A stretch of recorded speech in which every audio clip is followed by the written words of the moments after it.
I never imagined I would wake up in a hospital bed only to find out I had lost my home. Not to a fire or a flood, but to my own sister-in-law. My name is Marlo Sanchez. 6 weeks ago, I was a successful architect living in my dream home in Denver, a home I had designed with my own hands, brick by brick, memory by memory.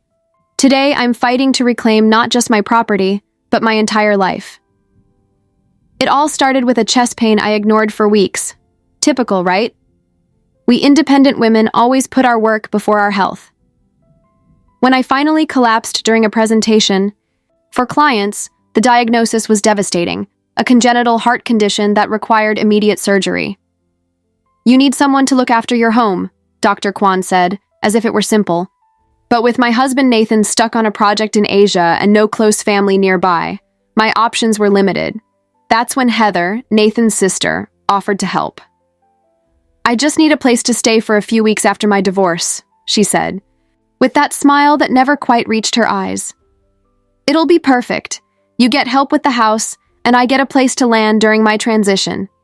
If I could go back in time, I would have sold the house before handing Heather the keys." But when you're facing heart surgery with a 40% survival rate, your priorities shift. What I didn't know was that while the doctors were opening my chest to save my heart, Heather was already putting her plan in motion to steal everything I held dear, and the worst part? No one believed me until it was almost too late. This is the story of how I lost my home during surgery, and the unlikely battle I fought, still stitched across the chest, to take it back. A story about family betrayal, manipulation, and the twist that changed everything in the final moment. Because sometimes, your greatest threat isn't the illness trying to kill you. It's the person holding your hand while you fight to survive. My home wasn't just a piece of property, it was my sanctuary. After losing my parents in a car accident at 17, I spent a decade fighting to build my career as an architect. Every room in that house told a story of resilience. The Japanese garden in the back was a tribute to my mother, who taught me the beauty of simplicity. The office with mountain views was designed to capture the morning light, just like my father's old studio. Even the door handles had meaning, small bronze sculptures I found on a trip to Spain, my first international project. Nathan and I had been married for 5 years, but he was often traveling. As a civil engineer specializing in international projects, he spent months away from home. We adapted to that lifestyle. I had my architecture, he had his projects. It worked for us, or at least that's what I thought. When the pain started, I brushed it off. Stress, I figured. Too much coffee. Maybe those sleepless nights working on the Westlake project. The day I collapsed in front of 20 clients, I could no longer deny something was seriously wrong. Atrial septal defect with complications, Dr. Kwan explained, pointing at the shadow on my scan. Probably congenital, but now it's causing damage to your heart. We need to operate within the next 2 weeks. Nathan was in the 3rd month of a critical project in Malaysia. When I told him about the surgery, he immediately wanted to come home, but I insisted he stay. "You can't walk away from this project now," I argued during our video call. "It's years of work. I'll be fine."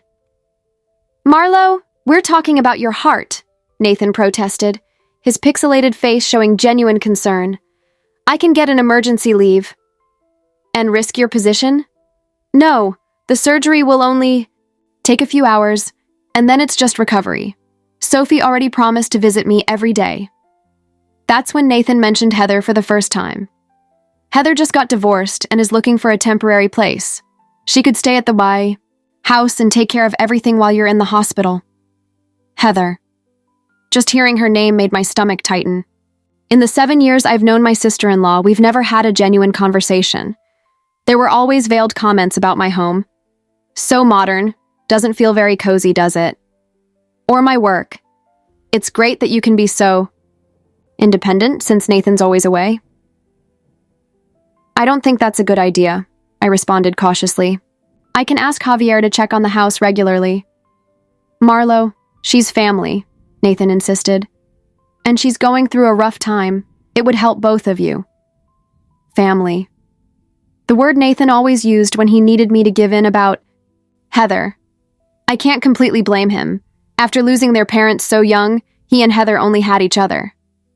But what Nathan called family loyalty, I often saw as blatant manipulation. 2 days later, against my better judgment, I handed Heather a set of keys. "Don't worry about a thing," she said with that perfectly calculated smile. At 39, Heather always looked like she'd stepped out of a magazine. Flawless hair, immaculate makeup, designer clothes her credit card couldn't really afford. "Just focus on your health. I'll treat your home as if it were mine." That choice of words should have been my first red flag. I left a detailed list: instructions for watering the special plants in the Japanese garden, Javier's contact for weekly landscaping maintenance, even the times to open the blinds so my orchids would get the right light. It's only for a few weeks, I thought, handing over the keys. What could go wrong? The last message I got before surgery was from Heather, a selfie on my couch with the caption, "Already feeling at home, good luck with the surgery." The operation that was supposed to last 4 hours stretched into almost 12. "Complications," the doctor said. My heart stopped twice on the operating table. When I finally woke up, 3 days had passed. The first few days after surgery were a blur of pain, medication, and exhaustion. Nathan called every day, but the connection from the remote area he was in was terrible. Sophie came daily, bringing small gifts and updates from the outside world. A week after the surgery, I asked about my house.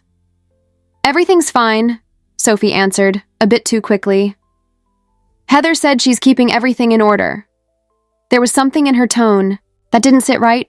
"Sophie, what's going on?" She hesitated, fidgeting with the silver bracelet she always wore when she was nervous. "Probably nothing." "It's just that Javier called me.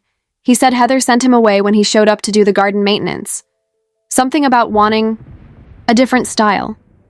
An alarm went off in my head. That Japanese garden was my sanctuary, my personal tribute. No one messed with it. "What else?" Sophie sighed. "She changed the locks, Marlo. When Javier tried to use the key for the back gate, it didn't work." I tried to sit up, ignoring the sharp pain in my chest. "She did what?" "Calm down."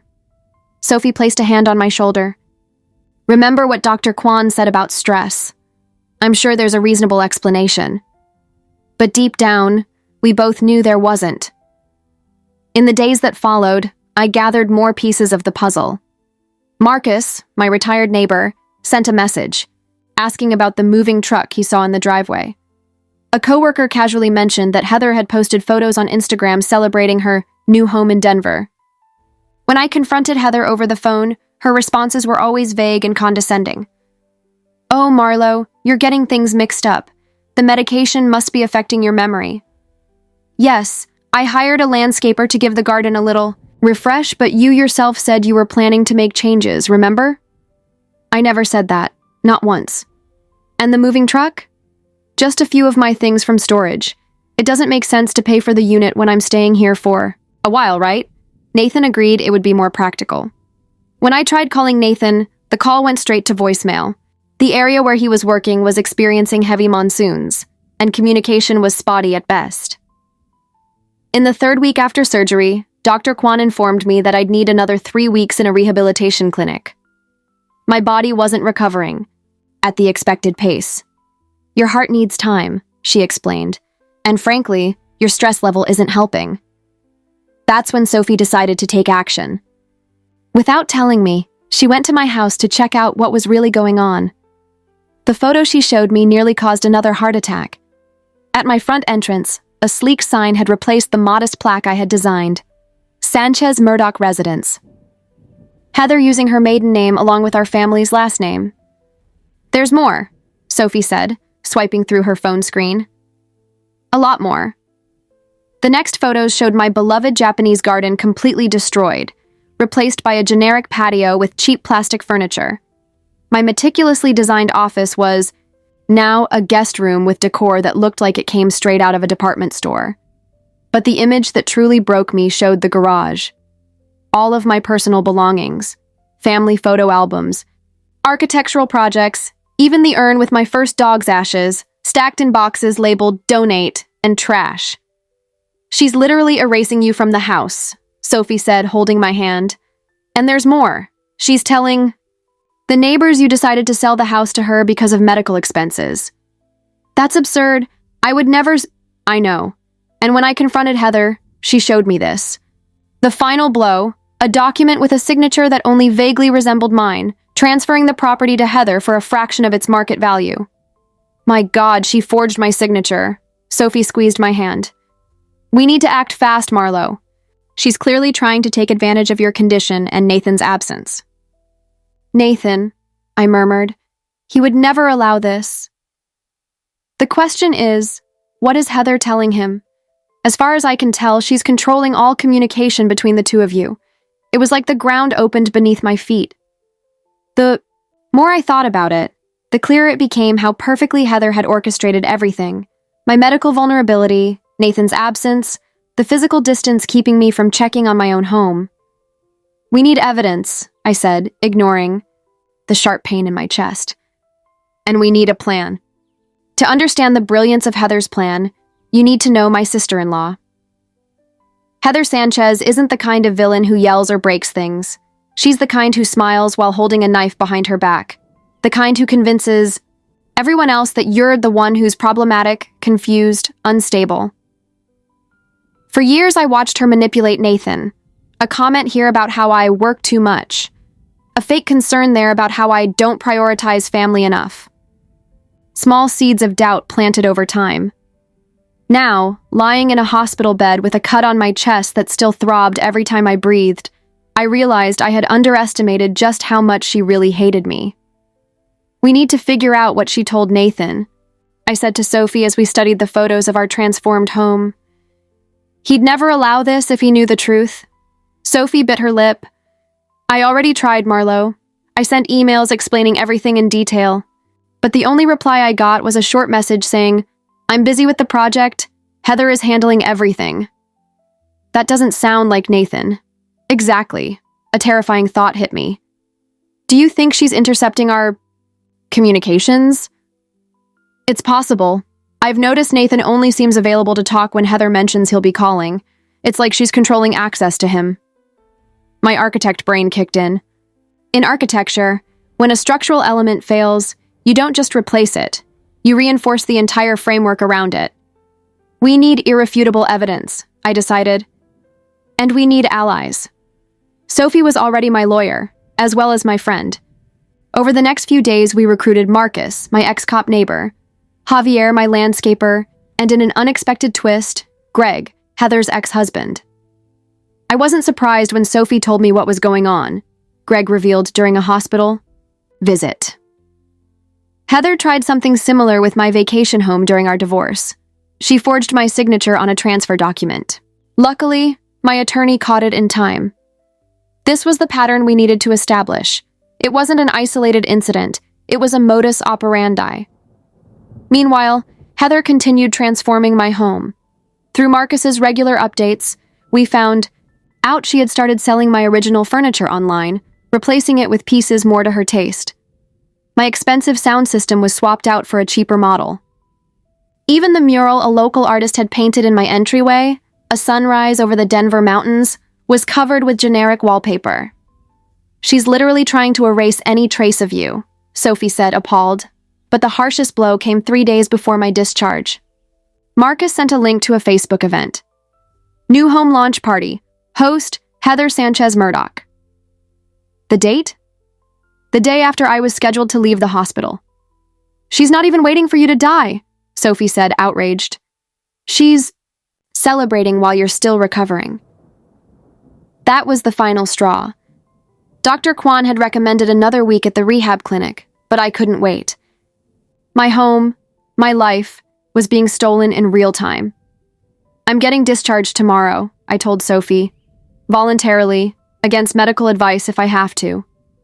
Marlo, your heart is breaking as we speak, but not in a way doctors can fix. The plan was simple in theory. Confront Heather during her own party, with witnesses present. Sophie had prepared an emergency court order based on the evidence of forgery. Marcus would be there with his former police credentials. Greg would bring documents showing Heather's history of similar frauds.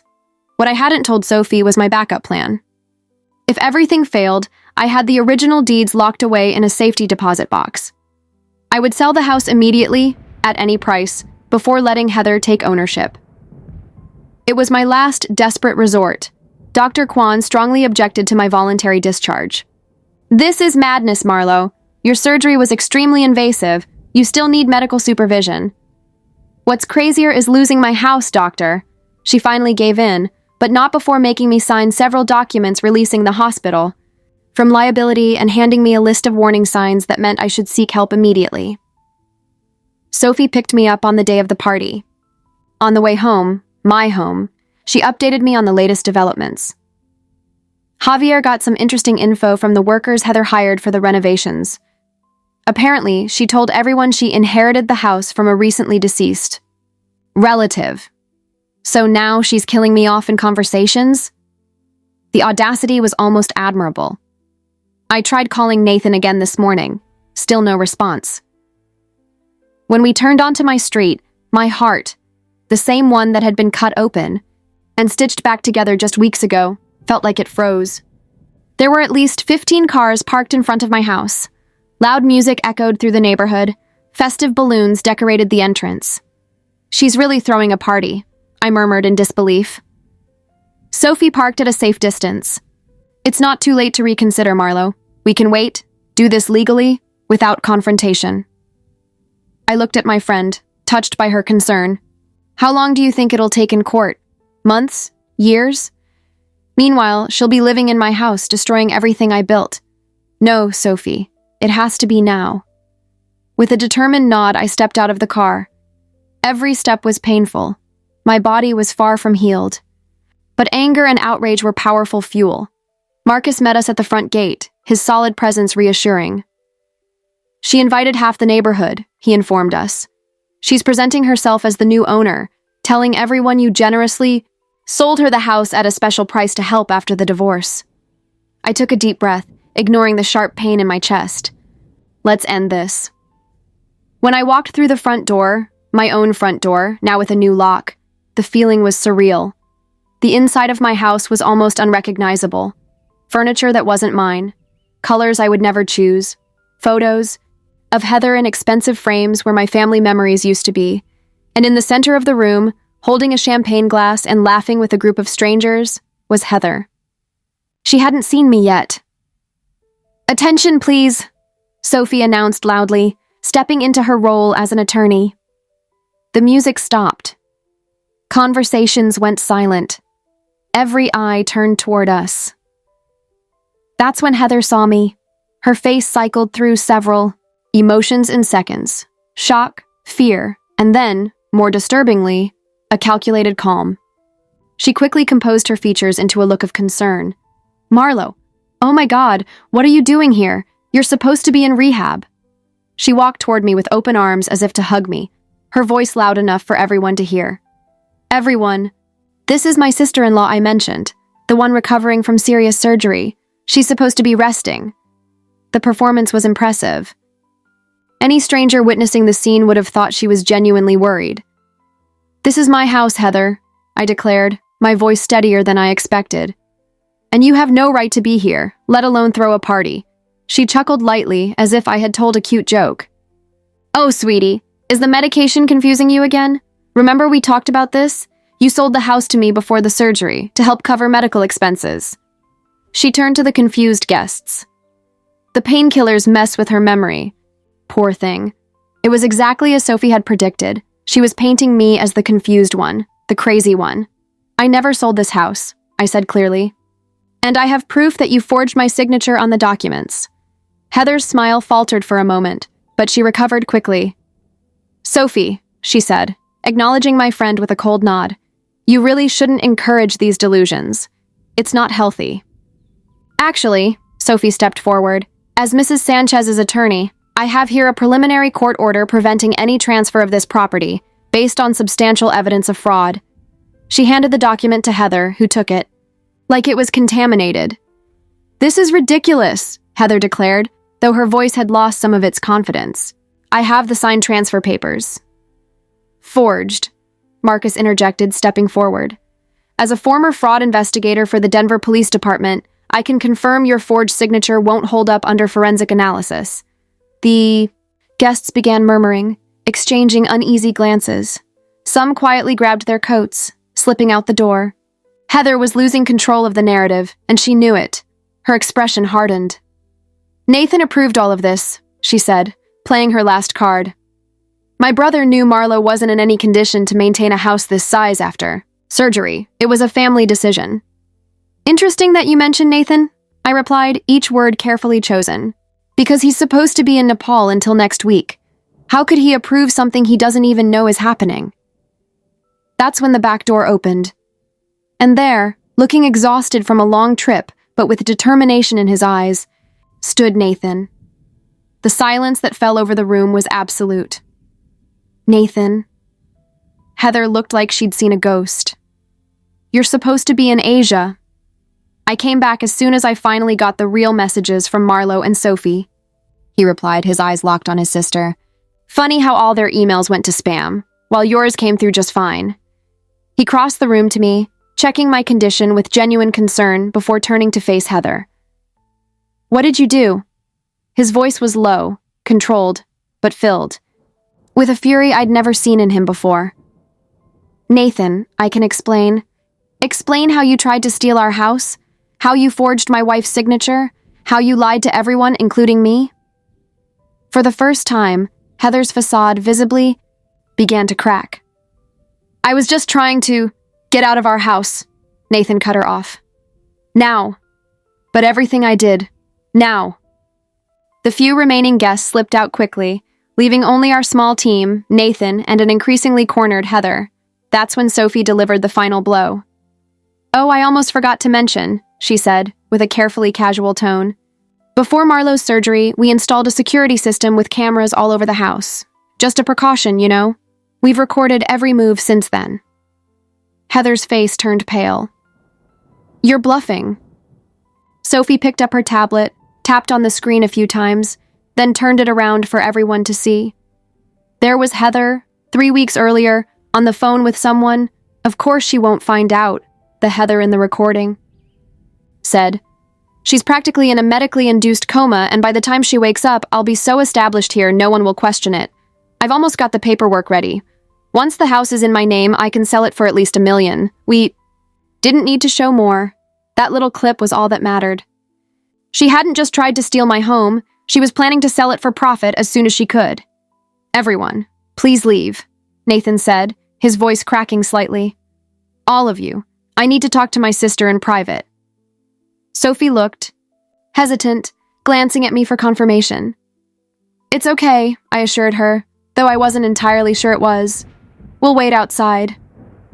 As we stepped out into what was left of the front yard, I could hear the beginning of what sounded like the first real confrontation between the Sanchez siblings in decades. Nathan, always the protector, was finally seeing his sister for who she really was. I sat down on the front step, my body suddenly reminding me I was still recovering from heart surgery. Sophie sat beside me, quietly holding my hand. 15 minutes later, the door opened. Heather came out carrying only her purse, her face streaked with tears, but her expression was one of barely contained rage, not remorse.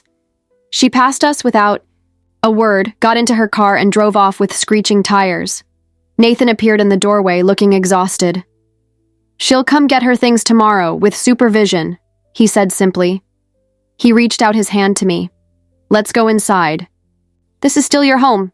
The following weeks were a whirlwind of activity, undoing Heather's move-in, recovering what we could of my sold belongings, dealing with the legal fallout from the attempted fraud. Nathan canceled his upcoming international projects to stay with me during my recovery. The biggest surprise, though, was finding out Sophie had never installed any cameras. It had been a brilliant bluff, based on the fact that I had mentioned the idea before surgery. How did you know it would work? I asked her as we worked on restoring my office. People like Heather always believe they're going to get caught, Sophie explained. That's why they're so cautious and calculating. Deep down, they know what they're doing is wrong. My relationship with Nathan changed, some ways for the better, others more complicated. Heather's betrayal had forced him to acknowledge the toxic dynamic he had enabled for years. I always knew Heather was difficult," he admitted one night. But I convinced myself she needed protection, not boundaries. It almost cost me everything that really matters. As for Heather herself, we heard that she moved to another state. Nathan set strict conditions for any future contact, including mandatory therapy. Whether she'll ever agree to that help, we still don't know. My Japanese garden will take years to fully restore. Some of the rare plants were irreplaceable, just like some of the memories and personal items Heather destroyed or sold. But every day I wake up in this house, my house, I feel grateful. Not just for having reclaimed my property, but for discovering the true strength of my heart, far beyond what any surgery could ever reveal. We installed a new security system, a real one, this time. The locks were changed, the ownership documents triple-checked and secured. Some nights I still wake up in a panic, fearing it was all a dream and that my house is still in Heather's hands. In those moments, I look at the walls I designed, at the mountain view I love so much, and I remind myself, some battles are worth the pain they bring.